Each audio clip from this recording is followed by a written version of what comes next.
Moby Dick Chapter 2, The Carpet Bag. I stuffed a shirt or two into my old carpet bag, tucked it under my arm, and started for Cape Horn and the Pacific. Quitting the good city of Old Manhattan, I duly arrived in New Bedford. It was a Saturday night in December.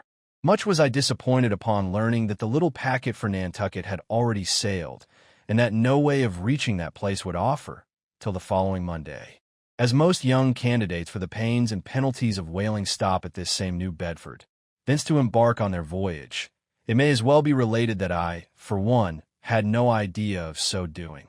For my mind was made up to sail in no other than a Nantucket craft, because there was a fine, boisterous something about everything connected with that famous old island, which amazingly pleased me. Besides, though New Bedford has of late been gradually monopolizing the business of whaling, and though in this matter poor old Nantucket is now much behind her, yet Nantucket was her great original, the Tyre of this Carthage, the place where the first dead American whale was stranded. Where else but from Nantucket did those aboriginal whalemen, the Red Men, first sally out in canoes to give chase to the Leviathan? And where but from Nantucket, too, did that first adventurous little sloop put forth, partly laden with imported cobblestones, so goes the story, to throw at the whales, in order to discover when they were nigh enough to risk a harpoon from the bowsprit. Now having a night, a day, and still another night following before me in New Bedford, ere I could embark for my destined port, it became a matter of concernment where I was to eat and sleep meanwhile. It was a very dubious-looking, nay, a very dark and dismal night, bitingly cold and cheerless. I knew no one in the place.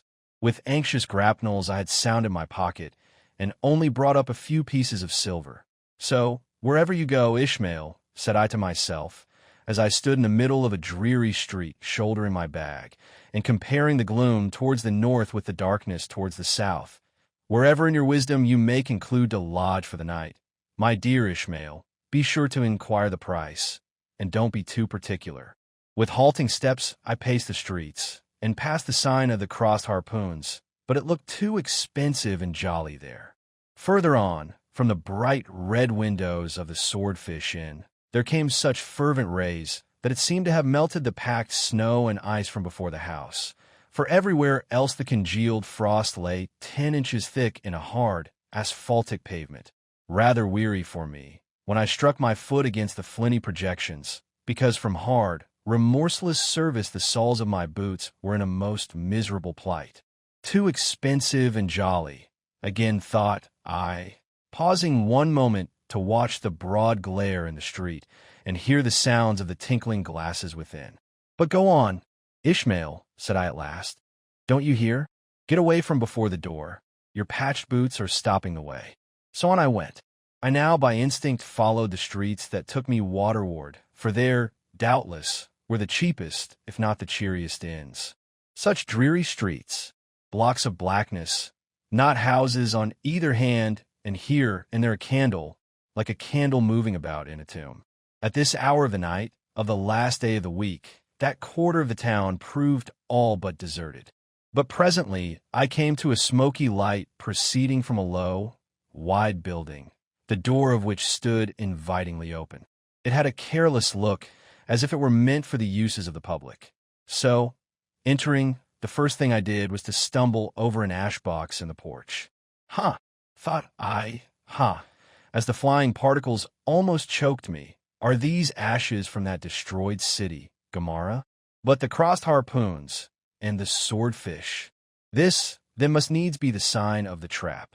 However, I picked myself up, and hearing a loud voice within, pushed on and opened a second, interior door. It seemed the great black Parliament sitting in Tophet. 100 black faces turned round in their rows to peer, and beyond, a black angel of doom was beating a book in a pulpit. It was a Negro church, and the preacher's text was about the blackness of darkness, and the weeping and wailing and teeth-gnashing there. Ha! Ishmael, muttered I, backing out, wretched entertainment at the sign of the trap. Moving on, I at last came to a dim sort of light not far from the docks, and heard a forlorn creaking in the air, and looking up, saw a swinging sign over the door with a white painting upon it, faintly representing a tall, straight jet of misty spray, and these words underneath, the Spouter-Inn, Peter Coffin. Coffin, Spouter, rather ominous in that particular connection, thought I.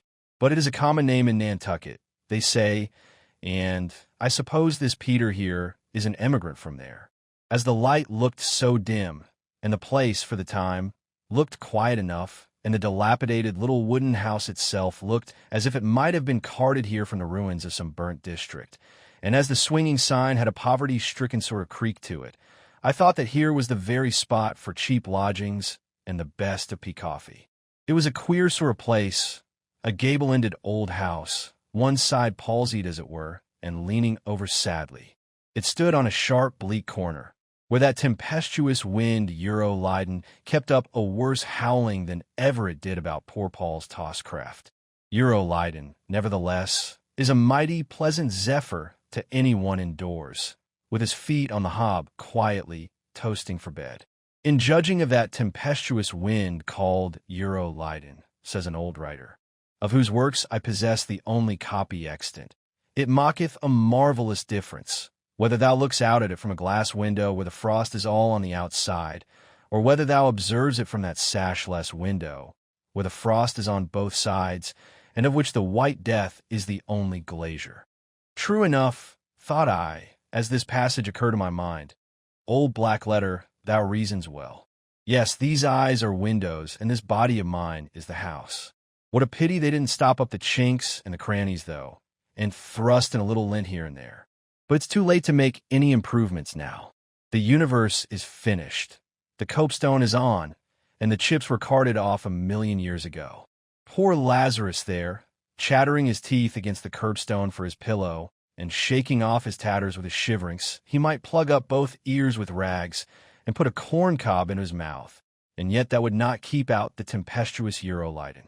"I will dawn," says old Dives in his red silken wrapper. He had a redder one afterwards. Pooh, pooh. What a fine frosty night. How Orion glitters. What northern lights. Let them talk of their oriental summer climes, of everlasting conservatories. Give me the privilege of making my own summer with my own coals. But what thinks Lazarus? Can he warm his blue hands by holding them up to the grand northern lights? Would not Lazarus rather be in Sumatra than here? Would he not far rather lay him down lengthwise along the line of the equator? Ye gods, go down to the fiery pit itself in order to keep out this frost? Now, that Lazarus should lie stranded there on the curbstone before the door of Dives. This is more wonderful than that an iceberg should be moored to one of the Moluccas. Yet Dives himself, he too lives like a czar in an ice palace made of frozen sighs, and being a president of a temperance society, he only drinks the tepid tears of orphans. But no more of this blubbering now. We are going a-whaling, and there is plenty of that yet to come. Let us scrape the ice from our frosted feet, and see what sort of a place this Spouter may be.